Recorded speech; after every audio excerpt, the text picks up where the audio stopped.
පඩි වැඩි කිරීම් සිදු කර තිබියදී රෝගීන් අසීරුතාවයට පත්වන අන්දමින් වෛද්‍යවරුන්ගේ වැඩ වර්ජන කිරීම අසාධාරණ බව සෞඛ්‍ය අමාත්‍ය වෛද්‍ය නලින්ද ජයසිංහ මහතා පාර්ලිමේන්තුවේදී පවසයි. ඔහු මෙසේ පැවසුවේ විශ්වවිද්‍යාල සංශෝධන පනත් කෙටුම්පත පිළිබඳ විවාදයේදීය. නලින්ද ජයසිංහ මහතා මෙසේද පවසයි. වෛද්‍යවරුන්ට වැඩ කිරීමට පහසු වාතාවරණයක් ඇති කර තිබෙනවා. ඒ අයට අපේ ආර්ථිකයට සාපේක්ෂව වැඩි වැටුප් ලබා දීමට කටයුතු කරනවා. දින 50කට කලින් අපි දැවන්ත ආපදාවකට මුහුණ දුන්නා.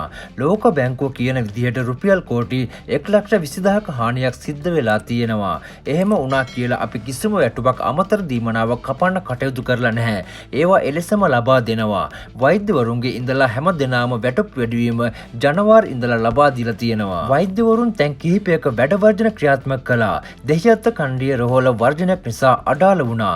හේතුව වෛද්‍යවරුන්ගේ මාරුවීමක්. මාරු කරලා තිබුණේ දිගු කාලයක් එකතැන වැඩ කරපු වෛද්‍යවරයෙක්. 2017 ඉඳලා 2025 වෙනකන් අවුරුදු 18ක් එකම තැන. මේ පිළිබඳව ඔබගේ අදහස් කමෙන්ට් කරගෙන යන්න. බොහොම ස්තුතියි.